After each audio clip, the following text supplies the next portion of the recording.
What's your childhood mystery that you finally solved years later? Story 1. When I was in my early teens, I had a horrifying experience one night. I woke up completely awake, not dreaming, and felt like I was encased in transparent concrete. I could only move my eyes, and even though I was breathing, I couldn't control it. Everything was bizarre, and I could sense a malevolent presence in the corner of my room, but I couldn't turn to look at it. This went on for what felt like hours. I was drenched in sweat and felt like I couldn't breathe because my adrenaline had kicked in big time, but I couldn't increase my respiration. Finally, after trying to scream 1,000 times, I was finally able to get a squeak out. I kept going and going until I was screaming at the top of my lungs, but my family didn't come to check on me. After another 1,000 tries, I was able to start barely moving. I finally broke out of the encasement and was able to move, and I realized what I thought was my screaming was a barely audible whisper. I didn't wake my family because I had nothing to tell them that wouldn't be dismissed as a bad dream. I didn't go back to sleep that night, and had horrific insomnia for decades until, in my early 40s, I saw a documentary about people who said they'd been abducted by UFOs.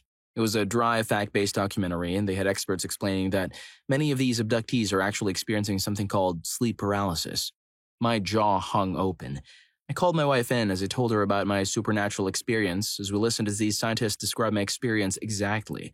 Here, after decades, was the clinical description that literally changed my life. My sleep began returning to normal and my mental health improved. Story 2. I solved a family mystery for my mom. I wasn't allowed to play console video games during the week all the way until I was 18, but some nights I'd really been craving it, so I would noiselessly creep through my house into the basement where I could play video games in peace. But once every 30 times or so, one of my parents would need something from the basement and I'd quickly turn off the TV monitor, hide in the guest room, and pray they didn't turn on a light or notice the Xbox was on. One night I ducked into the guest room and hid behind the bed. To my horror, my mom followed me into the room and turned on the lights. I was panicking, so when she started digging through the closet with her back to me, I made a run for it. I nearly brushed her shirt, and if she'd seen me, I'd probably have given her a heart attack. But I made it and kept going all the way to bed. About 5 years went by, and my mom said something like, "You're such a quiet walker." And I told her it was because of my basement trips, thinking I had nothing to lose. My mom's face went kind of solemn, and when I explained, she said, "So there really was someone down there." She explained that she remembered that exact night and the feeling that there was a ghost in the room. Over the next couple of days, she'd stare into space and just say, "I can't believe you were really there." She seemed to get over it, but she probably checks empty rooms closer now. Story 3. One evening when camping, my brother caught a fish that we decided to keep alive in the cooler for some reason. Well, the next morning, we ran out to see the fish and it had grown like 5 inches. We were so excited and didn't know how the fish grew that much overnight. Last year we brought it up and my dad said that he'd gone up that morning and seen the fish being taken by a raccoon and that he spent the next hour or so frantically fishing for another one. He said he caught the new fish, the first one he was able to catch, just a few minutes before we got up. I had never questioned the fish growing up that much as I grew up, but after hearing what really happened, I did feel like we probably should have wondered about that more. The same thing happened to a buddy of mine with this story. When they were young, they got a pair of kittens, a black one, his, and a gray one, his brother's. They got some vaccines, and some days later they woke up and the gray kitten had grown. Wow, cool. But he wondered why his black kitten didn't grow either. Strange, but whatever. He stopped questioning it. It turned out that the gray kitten randomly passed away one night, so his mom sent his dad out to get a new gray kitten so they wouldn't be sad. All he could find was a slightly older and bigger gray kitten, so they told him one of his shots helped him grow. They believed that until late in high school, when his mom came clean. Wish all parents were cool like that. Story 4. When I was young, I vividly remember getting into my mom's car and her telling me that our cat had died. She told me how she rushed him to the vet and he was shredding fur. Something was seriously wrong. Despite her best efforts, he died. I never knew why he died or why it happened so suddenly, but I accepted that it happened. Fast forward about 15 years and I'm home from college for Christmas. On Christmas Eve, I'm out driving to the store with my dad and uncle. They're talking about the cat my parents got for Christmas one year, the cat mentioned above. My dad says, "Yeah, that thing was too aggressive, so I took it to a farm and gave it away." Normally when the family pet dies, the parents lie to the kid and say it went to a farm upstate somewhere to ease the burden. Not my parents. They told me the horrifying truth, even though it wasn't, true. Story 5. I had nightmares for years. Literally every dream I had was where my older sister was a robot and trying to come for me. She would show in the form of a tank, things that looked like transformers, metallic spiders, and a lot of knives and stuff. Every single metallic robot you can imagine has my sister's face on it. I had only these dreams for all of elementary school. It was solved when I brought it up at 17. I was born super early. 4 months. I was born with so many issues and complications. After I was born, I spent 5 months in the NICU where I received a lot of attention from doctors, had multiple surgeries, and had a feeding tube put in me. My mom was sad that I couldn't meet my sister and she couldn't meet me. She was 4 at the time, so she put a picture of my sister's face above me in my incubator thing so I could see her. Cute idea, but this ended up causing my brain to put together the only 2 things I knew: surgical tools and scary hospital equipment with my sister's face. It took us so long to figure out what these nightmares meant. When did the tank make its appearance? Megacystotron? Story 6. I remember there was a time when I had to start asking our mom to go play in the backyard with my siblings so she could supervise us. We never had to do this previously, so my siblings and I were very confused, and anytime we didn't ask, she got us in big trouble. It turns out the neighbors were harboring a very bad man in their house, and that's why Mom got so upset with us going outside without asking. I had no idea if this man was on the run or not from the authorities, and my mom probably had no idea either. Though if she knew he was on the run, she for sure would have tipped the authorities. Mom did catch the man doing it with a teen in her front lawn and called the police. I'm not sure what happened after that. Also, at this time, my neighbors did not have a child of their own. Story 7. I figured out my dad wasn't on a business trip in 2005. He was at my uncle's wedding and didn't want to take me all the way there because it was in Ireland and he knew I'd want to go if he told me. In hindsight, I probably should have picked up on the lie. My dad is a school custodian. There's a reason why he didn't want to take me, though. I'd been to Ireland before, as my dad is from Dublin. I was a bad flyer as a kid because I'd get wicked ear infections and he only left for 4 days, so he didn't think it was worth it. Also, a school custodian is, at least here in New York City public schools, kind of the manager of the janitorial staff. As you've probably gathered, I was not the sharpest kid. Also, I did eventually get to go to a wedding in Ireland in 2018, so I guess that's some redemption. Story 8. I remember being in the car with my dad. I was in the front seat and we were driving somewhere and this song came on the radio. He cranked it and said something about it being the best guitar playing ever. He really jammed out, which was really uncharacteristic because he was usually so stoic. It was the only time I heard the song, and he passed away before I could ever ask him what song it was. When I asked around, no one knew what I was talking about or what song I was thinking of. So I had this melody in my head for years. But how do you look up a song that has no lyrics? So for years and years, this song stayed in the back burner in my brain. I was afraid to forget it. Somehow the story popped up when I was 26 or so, chatting with my husband, and we searched YouTube for best guitar songs. After about 15 minutes, we found it. Cliffs of Dover was the song that had burned into my brain on repeat for 16 years. Now I jam out to it with my kids. Dude, imagine having a killer riff stuck in your head for 16 years and realizing it's by Eric Johnson.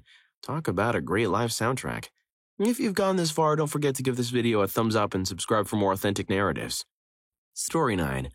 I had meningitis when I was a baby, and my baby brother had it too, and he died. I had the viral form and he had the bacterial form. I grew up thinking I had it first and always felt like I gave it to him, which was the reason he passed away. I know, but you can't help what you think, especially when you're a kid. It wasn't until I was an adult that I learned that he actually had it before me. I don't know why no one had ever told me that before, except maybe they didn't because they weren't aware that I always harbored this guilt about it since I kept everything inside. Not one person had ever mentioned to me that he had died before I got it, or maybe I was in the hospital when he died. That part still isn't clear to me. I was in the hospital for about 3 weeks, so it could have been before or during my hospital stay. Story 10. How Sinterklaas made the peppernoten, tiny Dutch cookies, fall through the ceiling. I quickly discovered Santa wasn't real when I was a kid, but I was certain that the Dutch version, Sinterklaas, was real because in December, a peppernoten would suddenly rain down on me, and I thought Sinterklaas was on the roof, dropping it through the ceiling. I was so convinced about this that I bragged to the kids in my class that my Santa was real and theirs was fake. But the Dutch Santa only visits Dutch kids in America. Apparently, my mom would carry handfuls of peppernoten in her pockets, and when I wasn't expecting it, she would throw it up in the air above me. I don't know how I didn't realize what was going on at the time. The first year I was in on the secret, and I watched my mom throw peppernoten on my brother. It seemed so obvious. Yo, whatever that peppernoten is, can someone hook me up? Sounds really, really good. I'll just get a bowl of Cinnamon Toast Crunch for now. Story 11. Let's shake things up with some sort of reverse of this. As a kid, my dad would call me from this other side of the house to bring him something to drink from the kitchen. He always drank from a straw, and in first grade, I started getting annoyed at this, so I started poking a tiny hole in his straw as my own little vengeance. I didn't come clean about this until I was like 22 years old. The look on his face was priceless. It's like he instantly snapped back to then and knew exactly what I was talking about and just said, "Son of a biscuit. You did, didn't you?" He just thought we bought cheap straws. I did the same thing to my mom. We used to make those Betty Crocker cakes, and I loved eating the batter. I would eat so much of it that there would barely be any cake left. She was completely perplexed. Finally, she wrote a long, angry email to Betty Crocker about what a farce their cake mix is because it barely mixes a cake big enough to eat. They apologized profusely and sent a bunch of free cake mixes. I told her in my late 20s. I can still remember the look on her face. From straw-poking pranks to cake mix conspiracies, this person has the best childhood ever. Story 12. For over 20 years, I had a very distinct memory of seeing this movie with my dad around the holidays in our living room. It was a black and white movie, but I had a vivid memory of only this one specific scene. I was probably a first grader when I watched it with him. It bugged me for the longest time. I would think about it periodically for years because I remembered it being so cool. I just wanted to know what movie it was so I could check it out as an adult.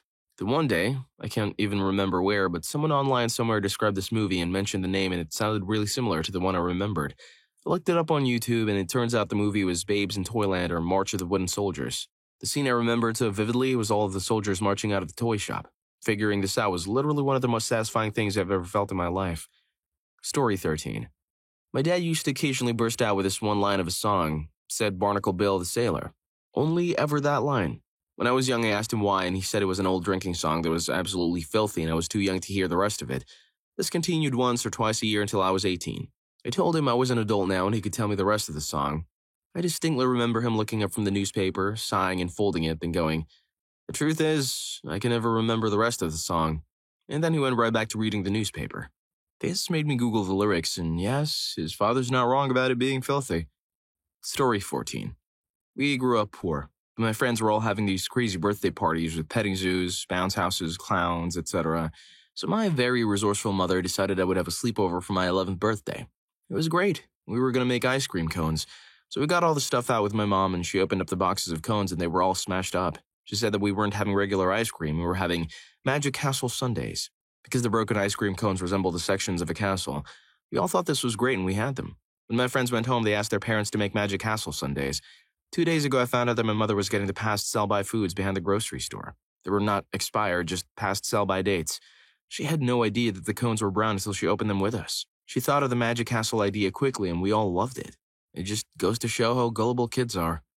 Story 15. I met my wife in college and we were dating. She often mentioned that when she was a kid, she had a play doctor's kit that was stolen from her house. She had some surgeries when she was really young, so her parents bought them for her to demystify the doctor's office. She'd use it all the time on her dad, poking and prodding him. One day I asked her about the robbery. Did they take everything? Jewelry, the TV, other valuables? No, and no. It hit me. I asked, "So someone broke into your house and only stole your doctor's kit, leaving anything worth fencing there?" "Yeah, why?" "Did you ever consider that your folks were tired of you using the kit on them all the time after you got better?" "Oh, damn." We confirmed it with her dad later, but for 15 years she had believed some thief broke in and only stole her beloved doctor's kit. Story 16. I wasn't a kid anymore, but some years ago when my mom was terminally ill, my family was receiving food-based gifts from a lot of our friends. Prep dinners, baked snacks, and a restaurant gift card or two are the usual support friends extend when people they care about are going through tough times. For a long time, I remember Dad asking me if I'd tried any pastries we'd gotten from some family friends. We'll call them the Nelsons. I let him know they were a little dry but very tasty, and he chuckled. It stuck with me because it was an odd question and reaction. It wasn't until a couple of years later, spacing out driving home, that I remember Dad's bizarre reaction and the fact that the Nelsons had suggested easing some of Mom's pain with grass, which they grew at home around the same period. I'd eaten grass cookies. I feel like an idiot for not realizing it, and I don't remember anything that happened after I ate the pastries. Story 17. My uncle, single, no kids, lived a few houses away from my grandparents, so my siblings and I would go between the houses. I always loved my uncle's house because he had a huge fish tank of tropical fish and let us play video games. He was the most fun uncle there was, always taking us to the movies, amusement parks, fishing, and golfing. It was so fun to be around, and he always had us rolling with laughter. But over time, he became less okay with us popping over and we resorted to sneaking into his house. We didn't get far along and he was pissed. From that point on, we always just saw him at my grandparents' house. We used to joke with him about having a girlfriend over. Fast forward 17 years. He had a massive heart attack, and while he was in the hospital, his sisters went into his house to look for paperwork and get the house ready for his return. There, they found rooms full of empty bottles of cheap drinks. My uncle had severe alcoholism for years, and none of us knew about it. And suddenly, so many little things started making sense. He ended up passing shortly thereafter from organ failure brought on by alcoholism. He wasn't even 60 yet.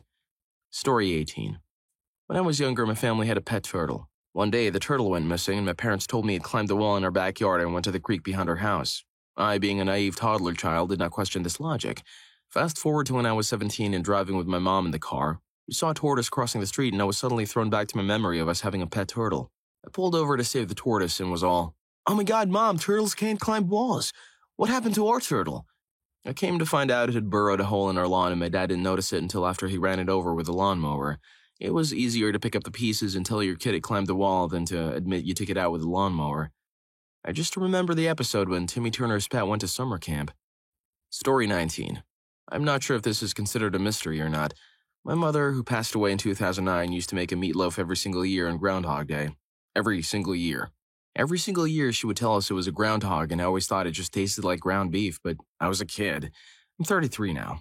Last year I said something to my brother about it and asked if he knew where Mom got the groundhog. I wanted to do that for my son. My brother had no idea what I was talking about. I told him about it and he started laughing. My wife started laughing, and my own son, who didn't know why, started laughing. Mom got me good. The mystery was solved. It was just a regular meatloaf. Story 20. When I was a child, I believed in Santa Claus. As I grew up through elementary school, I became more skeptical of his existence, but there was one fact I couldn't get over.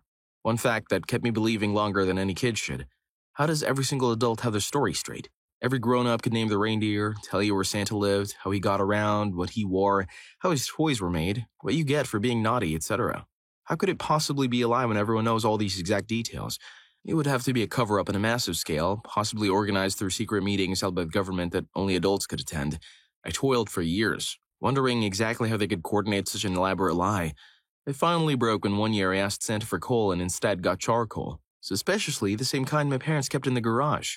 I interrogated my parents and they finally had to realize that it was all a lie and that every fact they knew about Santa came from stories, songs, movies, and television. There was no corporate conspiracy, only a bunch of adults who had heard far too many shopping mall winter playlists. Probably the worst childhood Christmas for this guy. That's it for strolling down memory lane. And hey, speaking of family revelations, check out What Did Your Parents Teach You That You Had to Unlearn? It's a wild ride of life lessons and funny stuff, especially Story 3. See you there.